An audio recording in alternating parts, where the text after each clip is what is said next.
Lectura del libro del Levítico. El Señor dijo a Moisés y a Aarón: cuando alguno tenga una inflamación, una erupción o una mancha en la piel y se le produzca una llaga como de lepra, será llevado ante el sacerdote Aarón o ante uno de sus hijos sacerdotes. Se trata de un leproso, es impuro. El sacerdote lo declarará impuro de lepra en la cabeza. El enfermo de lepra andará con la ropa rasgada y la cabellera desgreñada, con la barba tapada y gritando: impuro, impuro. Mientras le dure la afección, seguirá siendo impuro. Es impuro y vivirá solo, y tendrá su morada fuera del campamento. Palabra de Dios. Te alabamos, Señor. Lectura de la primera carta del apóstol San Pablo a los Corintios. Hermanos, ya comáis, ya bebáis, o hagáis lo que hagáis, hacedlo todo para gloria de Dios. No deis motivo de escándalo ni a judíos, ni a griegos, ni a la Iglesia de Dios, como yo, que procuro contentar en todo a todos, no buscando mi propia ventaja, sino la de la mayoría, para que se salven. Sed imitadores míos como yo lo soy de Cristo. Palabra de Dios. Te alabamos, Señor. El Señor esté con vosotros. Y con tu espíritu. Proclamación del Santo Evangelio según San Marcos. Gloria a ti, Señor.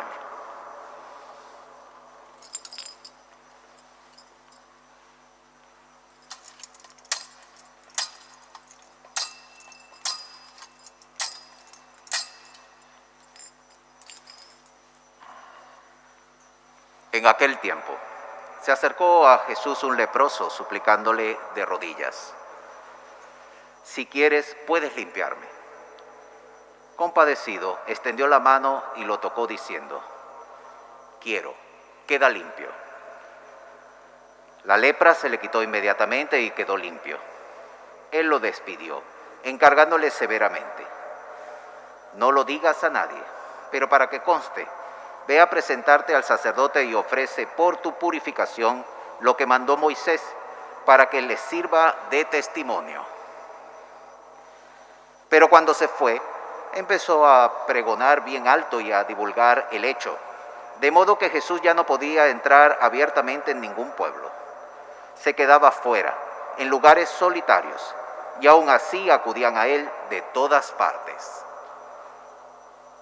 Palabra del Señor. Gloria a ti, Señor Jesús. Queridísima Iglesia del Señor, esposa muy amada de Jesucristo,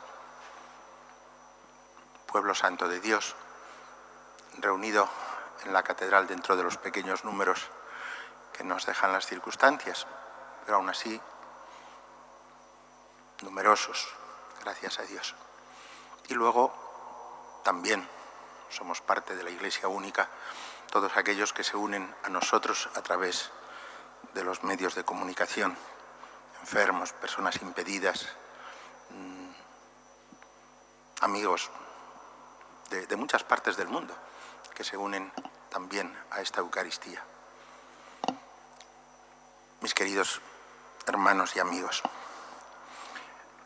el episodio que nos cuenta el Evangelio es un episodio que sucedió hace 2000 años, pero el tiempo del Evangelio no es el tiempo lineal de hace 2000 años. El cielo y la tierra, dijo el Señor, pasarán, pero mis palabras no pasarán. El tiempo del Evangelio es hace 2000 años, cuando el Señor pronunció por primera vez esta palabra, cuando el Señor curó al leproso, y es hoy, y será siempre. Mientras el mundo sea mundo, resonará la palabra del Señor y resonará con un poder salvador. ¿Qué significa eso? Que el Evangelio es contemporáneo nuestro y que el poder salvador de su palabra se dirige a nosotros. Pues significa, en primer lugar, que todos somos leprosos. Más aún, todos somos el leproso del Evangelio. En él estamos todos representados. Me diréis, pero la lepra es una enfermedad que ha sido erradicada prácticamente, al menos del mundo desarrollado. Digo prácticamente porque siempre hay alguna noticia de vez en cuando de que recomienza o así. Pero es verdad que es una enfermedad muy vinculada a la historia, más que al momento presente, al menos en el mundo desarrollado. En el tercer mundo no es así, por desgracia. Pero entonces, ¿en qué sentido podemos decir que somos todos leprosos? Veréis, hay muchas clases de lepra y la menos peligrosa es la lepra corporal. Hay una lepra del espíritu, unas veces más grave, otras menos grave, que se pone de manifiesto pues cuando dejamos que nuestra esperanza, por ejemplo, o nuestro anhelo y nuestra necesidad de comunicación y de amor se pudran o se empobrezcan, se empequeñezcan, desaparezcan. Hay un tipo de lepra espiritual que llega hasta lo más profundo de nuestros huesos y que nos destruye, ¿no? Cuando vivimos para nosotros mismos, por ejemplo, eso es una forma de lepra, cuando el único objetivo de nuestra vida somos nosotros, ¿no? Y la única meta de nuestra vida es nuestro bienestar, asegurarnos. El Señor lo dijo de muchas formas, muchas, a lo largo del Evangelio. Lo dijo alguna vez con toda radicalidad, yendo hasta el fondo. El que quiera salvar su vida la perderá. El que pierda su vida por mí y por el Evangelio la encontrará. Dios mío, todos queremos ser felices. Pero es verdad que hay una lepra que nos corroe los huesos. Luego hay lepras, si queréis, más superficiales, más pequeñas, ¿no? Pues el mal uso del tiempo, por ejemplo. Es verdad que todos necesitamos un espacio de descanso y el Señor puso un día de descanso a la semana también para nuestro bien, ¿no? Pero también hay descansos y descansos. Hay descansos que son verdaderamente descansos, cuando uno usa ese tiempo mal llamado libre, porque también el trabajo tendría que ser tiempo libre. Cuando uno usa ese tiempo pues para recuperar relaciones, para relacionarse, ¿no? Para cuidar a los prójimos, para estar con los que uno tiene más cerca, y cuidar de la calidad de esas relaciones, de la calidad del afecto, de la calidad del amor. Eso descansa el corazón, ¿no? Y hay otros descansos que nos alienan, que no solo nos distraen, sino que nos apartan de nuestro ser, que nos vician, ¿no? Veréis, las lepras, digo, son de muchas clases, pero incluso lepras que son superficiales o pequeñas, si se convierten en hábito, si uno consiente en ellas y las mantiene y las alimenta, se convierten también en lepras muy grandes. Eso ha pasado en la historia de la lepra física también, ¿no? Y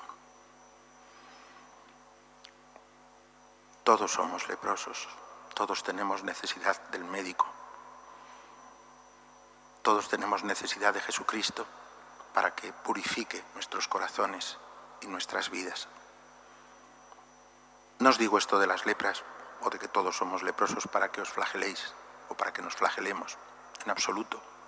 Es más, estoy convencido y cada vez más convencido, y cuando pasan más años y tengo más experiencia, de cómo de cómo somos y de cómo actúa con nosotros el enemigo, de que los flagelos son siempre del enemigo.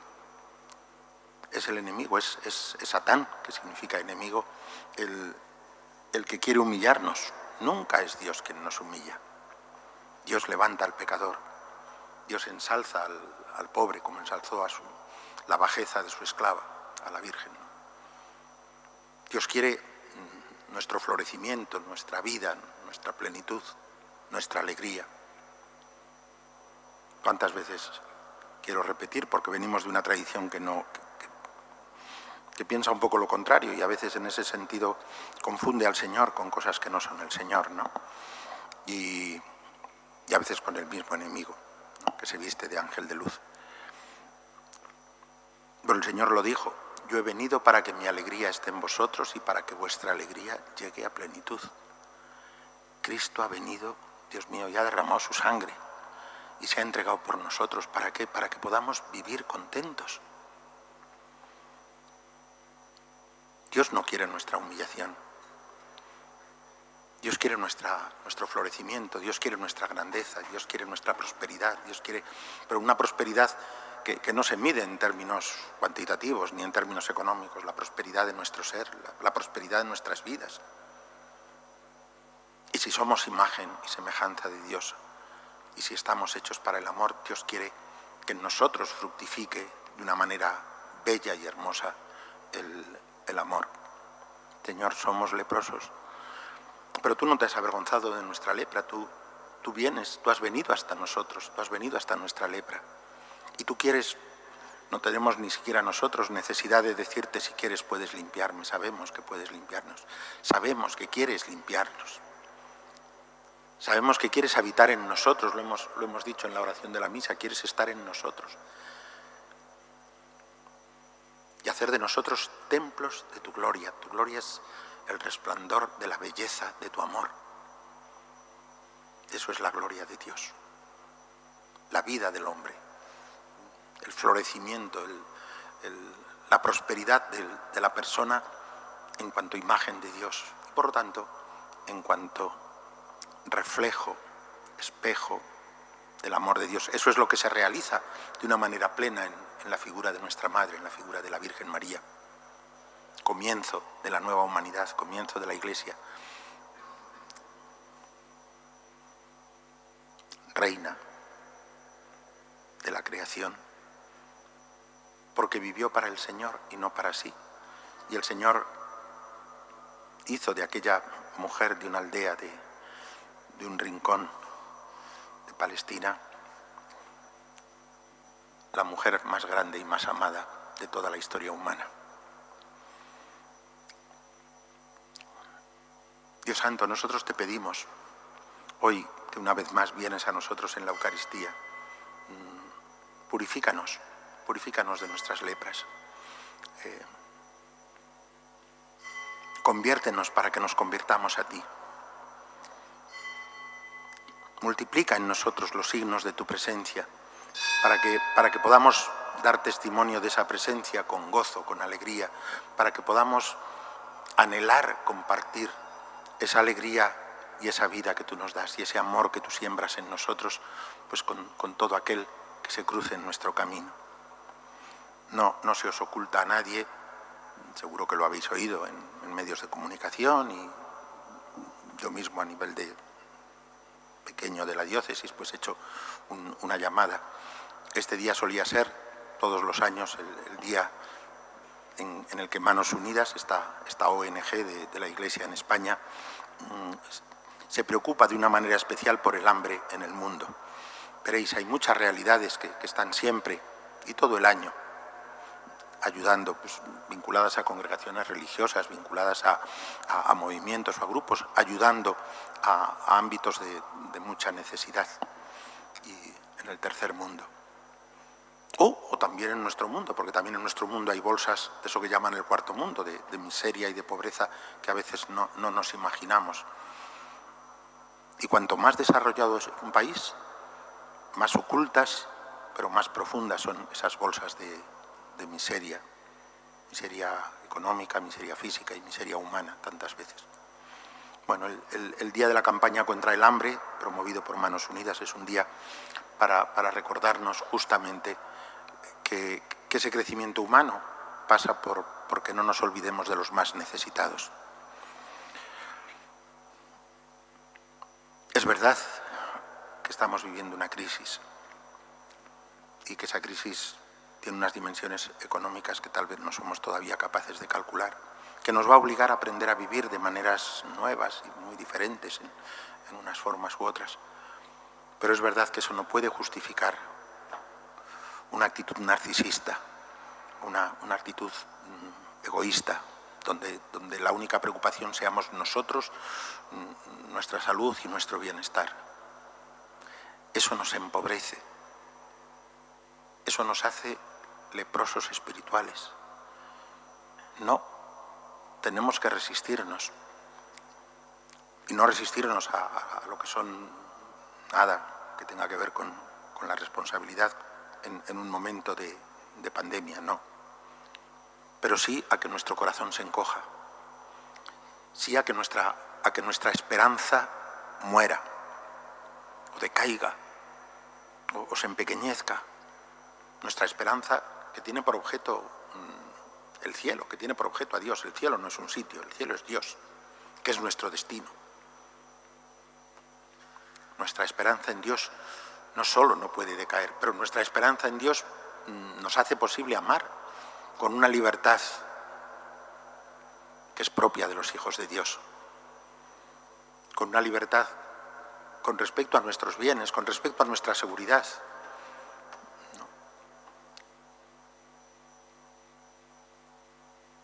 Que a veces es el bien, junto con la salud, los bienes supremos a los que sacrificamos todo. La seguridad. De hace muchos años, algunos pensadores cristianos decían: el hombre contemporáneo ha sacrificado la libertad a la seguridad. Luego nos quejamos de cómo es nuestra sociedad, o de cómo es nuestra situación, o a veces de cómo son nuestros gobernantes, o cómo son así. Pero todos somos cómplices, justamente porque preferimos la seguridad a todo. Y la seguridad implica también la carencia de movimiento, el vivir pasivamente, la vida, solo pues eso, tal vez acumulando, tal vez tratando de tener pues esas seguridades que nos parece que nos garantizan el futuro, cuando solo tú, Señor, garantizas nuestro futuro. Repito, vuelvo a decir, esa es una de nuestras lepras más profundas. Vivir para acumular, o vivir para asegurarnos, diríamos, para tener el control de nuestro futuro, o el control del futuro de nuestros hijos. Veréis. Cuando la única manera de vivir bien esas relaciones es poder abandonarlo todo, tenerlo todo en las manos de Dios y poder vivir en la libertad de los hijos de Dios, sabiendo que no hay circunstancia que no sea una oportunidad para que resplandezca, brille el amor infinito de Dios, y con él brille también nuestra humanidad, brille también nuestra vocación al amor, brille también la belleza de nuestra vocación humana.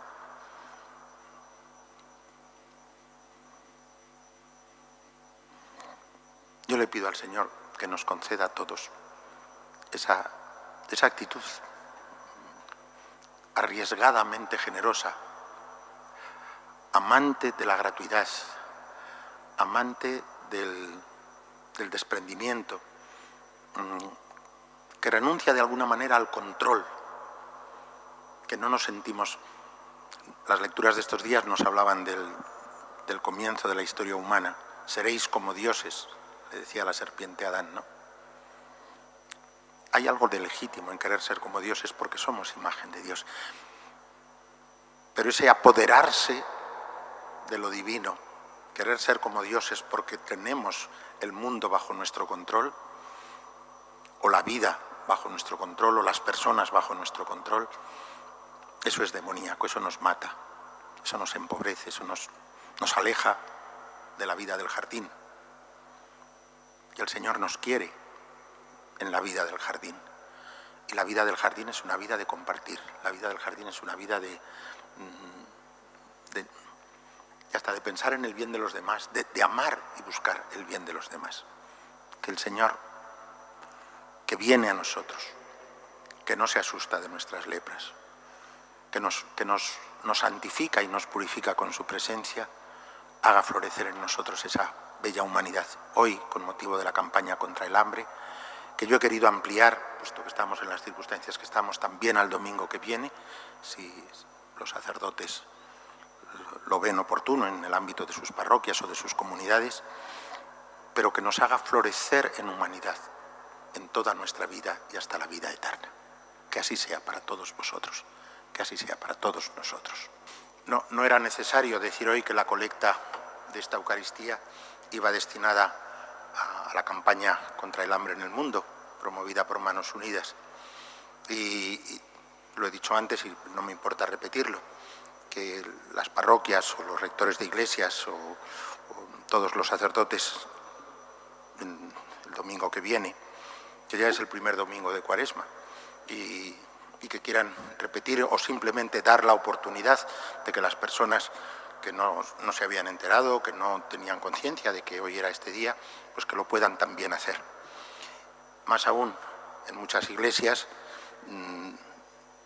estos días y a lo largo de la semana esta, pues seguirán, hay sobres o así para que quienes no puedan haberlo hecho hoy o quisieran hacerlo de una manera mejor, pues puedan contribuir a Manos Unidas de esa forma. También hay formas de hacerlo por internet, como se hacen tantas cosas ahora mismo, ¿no?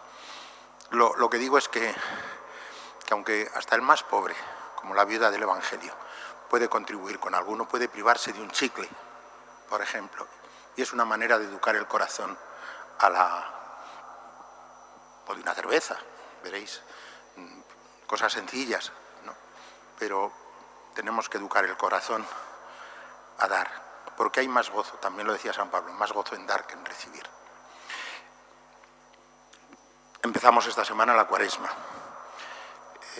Quiero señalar que debido al toque de queda, la celebración de la ceniza en la catedral, por lo menos, en lugar de ser como era tradicional a las 8:30 de la tarde, que haría difícil a algunas personas a lo mejor llegar antes de las 10 a casa, pues va a ser a las 7:30. Y lo mismo, en 2 semanas, pues será el Vía Crucis también, que se hace habitualmente en la catedral, pues también será a las 7:30 y por el mismo motivo.